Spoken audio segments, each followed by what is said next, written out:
PSSI resmi mengumumkan John Hartman sebagai pelatih timnas baru menggantikan Patrick Kluivert. Hartman merupakan pelatih yang berpengalaman membawa timnas Kanada ke Piala Dunia 2022.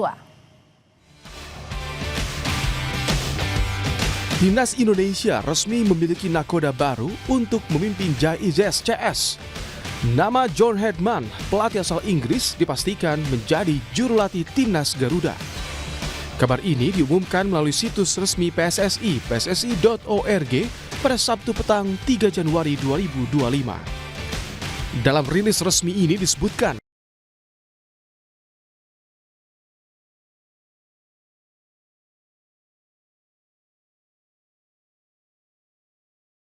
bahwa perjalanan bagaimana kami dari federasi ini menentukan satu nama.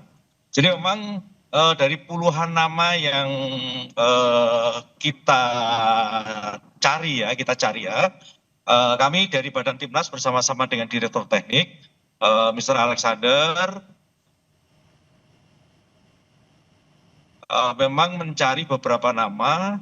Dari awalnya itu lebih dari 20, kita kerucutkan jadi 10, lantas kita kecilkan lagi jadi 6, dan kita kecilkan lagi jadi 5. Jadi setelah kita kerucutkan dari 5 nama, kami melaporkan semuanya kepada Ketua Umum, dan kami menyampaikan semuanya kepada teman-teman Exco.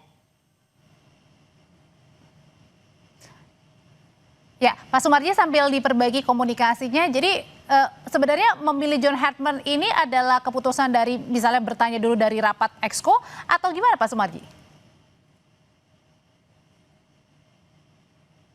Ke mute nampaknya Pak Sumarji. Oke, sambil diperbaiki komunikasinya saya mau ke Bung Harpa dulu deh kalau gitu. Bung Harpa, ini pemilihan John Hartman akhirnya menjadi pelatih timnas yang baru, ini mengagetkan atau enggak? Bung Harpa.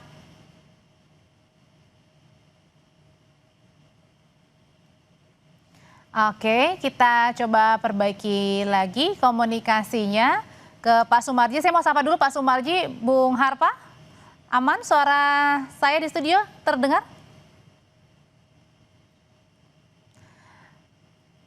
Oke, nampaknya dua-duanya masih ada gangguan, tapi nggak apa-apa, kita akan mencoba lagi untuk melihat sebenarnya apa sih yang menjadi pertimbangan dari PSSI. Akhirnya ini memilih John Hartman menjadi pelatih timnas baru menggantikan Patrick Kluivert, dan sebenarnya track recordnya gimana dan apakah mampu mengangkat prestasi timnas Indonesia. Tetap bersama kami di Sapa Indonesia Malam.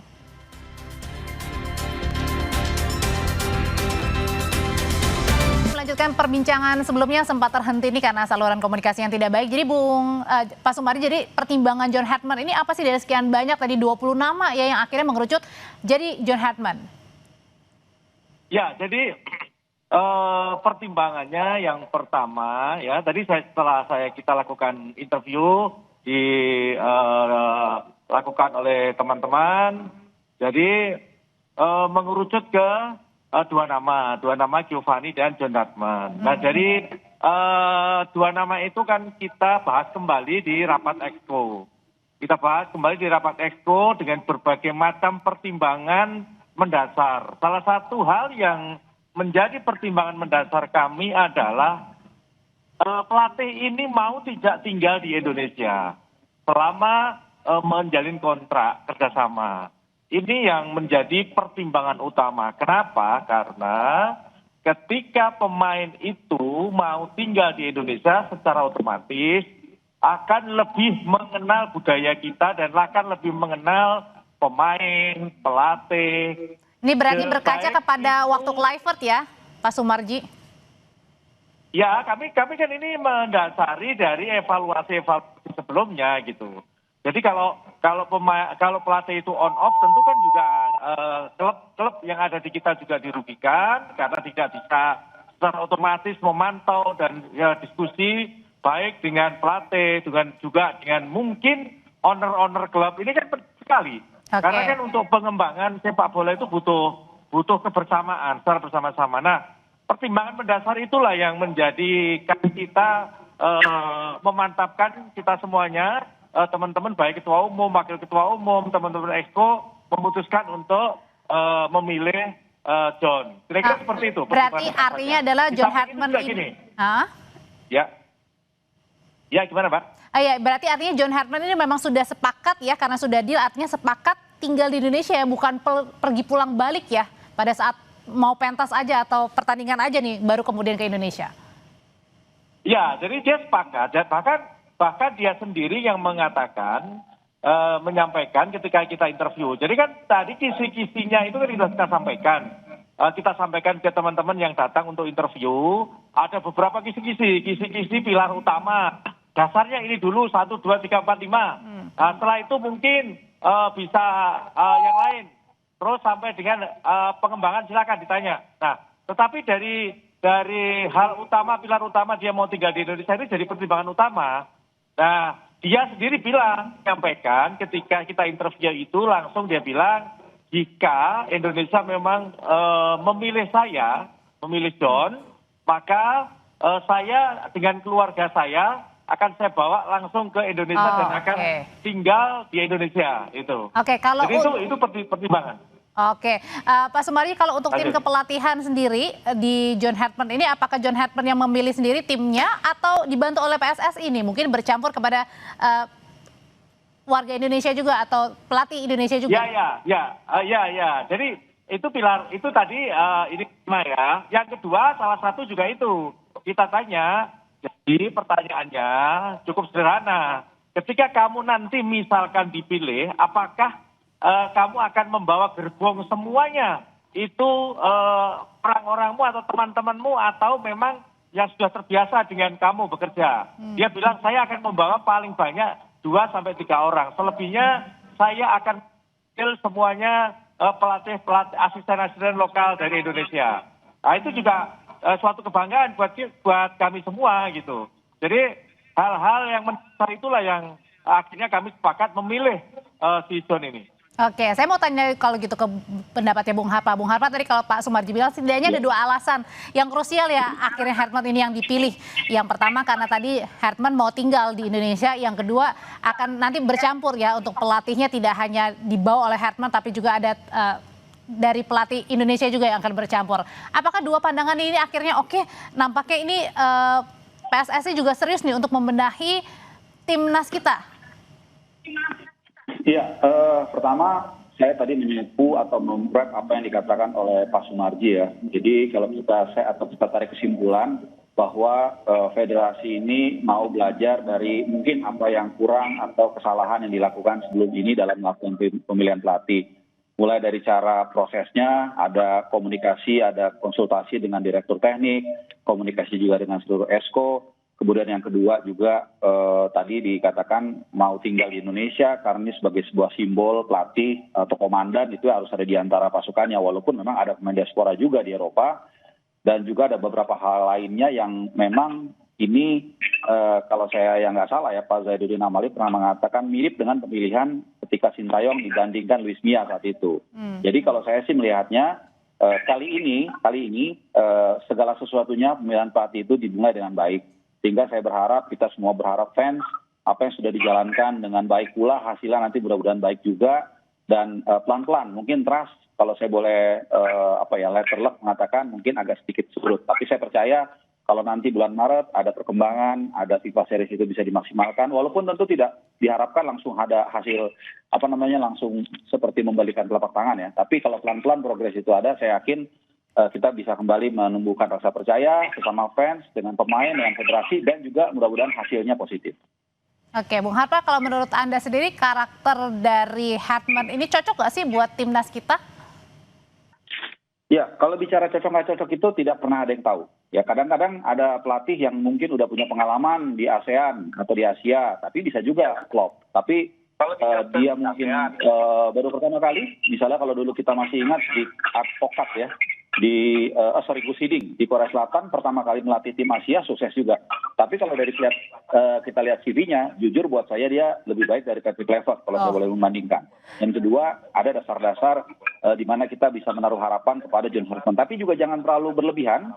Jadi sedang-sedang aja, nggak usah terlalu cepat mengambil kesimpulan bahwa ini bakal berhasil, ini bakal gagal, nggak usah. Dan yang penting tadi saya sempat mendengar kata komunikasi yang baik dari Pak Sumarji. Nah ini yang penting juga nih, supaya nanti tim kepelatihan yang tadi saya juga sudah dengar senang sekali akan mengakomodir asisten pelatih lokal, yang mana ini akan jadi jembatan bagi kearifan lokal yang sangat penting, supaya semuanya bisa kembali lagi ke jalan yang seperti dulu dan mudah-mudahan bisa Jalan yang benar ya. AFF, Piala Asia dan juga Oke. Piala Dunia nanti 2030. Oke, Pak Sumarji, kalau gitu untuk John Hartman dikasih target nggak sama PSSI? Gini ya, sebenarnya semua itu kan tentu ada KPI-nya ya. Nah, dari situ kita tentu berpikir dan tentu berharap agar supaya KPI yang sudah kita berikan itu sama-sama untuk bisa dijalankan. Kalau berbicara target tentu semua tuh pasti ada target, tapi kan namanya kita membawa tim, tentu pasti semua event itu pasti ada targetnya, itu pasti ada. Kalau tidak ada targetnya kan tidak ada semangat, itu. Oke. Tetapi kembali lagi bahwa semua itu perlu adanya butuh waktu ya, jangan terus nanti seperti tadi yang disampaikan Bung Harpa, saya setuju, jangan baru datang nanti tiba-tiba dikasih target terlalu tinggi harus ini ya, kan juga nggak bisa begitu gitu loh. Pak Sumarji, ini kan diumumkannya lewat situs resmi nih. Kalau kita berkaca ke Kluivert, waktu itu kan preskonnya sangat besar-besaran, pengenalan Kluivert ke publik. Nah, apakah kali ini akan memakai apa nih, konferensi pers yang besar-besar juga seperti Kluivert pada waktu tahun lalu? Dan kapan ini rencana diperkenalkan ke publik? Ya. Jadi saya tadi sudah berbicara dengan Pak Ketua Umum dan saya sudah menyampaikan ke teman-teman di grup Exco, intinya bahwa nanti John akan datang di tanggal 11 malam, nanti tanggal 12 akan ketemu dengan teman-teman Exco dan juga yang lain. Setelah ketemu, memaparkan, menyampaikan presentasinya, selanjutnya ya perkenalan dan menyampaikan presentasinya, selanjutnya mungkin akan kita lakukan di tanggal 12 itu untuk preskon. Mengenalkan ke publik. 12 Januari ya? Setelah itu, ya tanggal 12 Januari. Setelah itu baru tanggal 13 langsung kita running untuk mempersiapkan tim bersama-sama dengan kami di PTN. Nampaknya PSSI ini langsung tancap gas, Bung Harpa. Kalau gitu ada nggak sih adaptasi yang diperlukan Hartman di timnas nih? Pasti ya, nggak mungkin nggak ada ya. Semua pelatih baru, apapun kita kayak kita baru kerja pasti ada adaptasi. Itu yang mengapa saya mengatakan ini ada waktu. Kalau per hari ini 79 hari. Jadi menarik ini 79 hari kita kosong pelatih timnas, 79 hari lagi kita menuju ke tanggal 23 Maret. Jadi pasti ada adaptasi. Maka tadi seperti yang tadi sudah disampaikan oleh Pak Sumarji, nanti akan diakomodir juga nih asisten pelatih lokal. Ini yang dilakukan di era Luis Mia dan juga di era Sintayong, tapi tidak dilakukan di era Patrick Kluivert. Jadi seperti yang saya katakan, banyak pelajaran-pelajaran yang diambil kemudian diperbaiki di era kali ini. Jadi adaptasi itu pasti perlu dan nanti pas Maret pun pasti masih adaptasi juga. Ya mungkin Hartman berpikir oh ini bagus, tapi begitu dicoba belum tentu. Atau sebaliknya, yang tadinya dipikir selama ini nggak dapat tempat, jarang dipanggil, mungkin dipasang bagus juga. Jadi pasti perlu waktu. Kita kasih kesempatan John Hartman bekerja dan saya yakin ya nanti pasti akan kita bisa lihat progresnya. Dan nanti kita tunggu ya tanggal 12 Januari diperkenalkan ke publik. Terima kasih Pak Sumarji, Bung Harpa, selamat malam. Sama-sama. Saudara, kami tak bosan mengingatkan untuk selalu memenuhi kebutuhan hidrasi sepanjang hari dengan air mineral yang pasti sejuknya. Saya Audrey Chandra pamit, selamat berakhir pekan, sampai jumpa lagi.